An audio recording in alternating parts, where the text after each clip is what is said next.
Bom dia, mar. Muito obrigado, Deus, por deixar nós ter esse momento de luz, receber essas águas perto.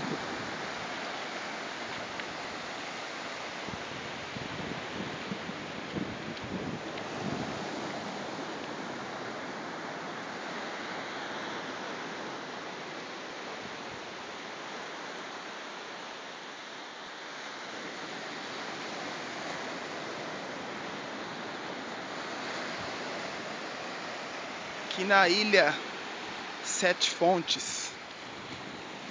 Divina, olha. Maravilha, né?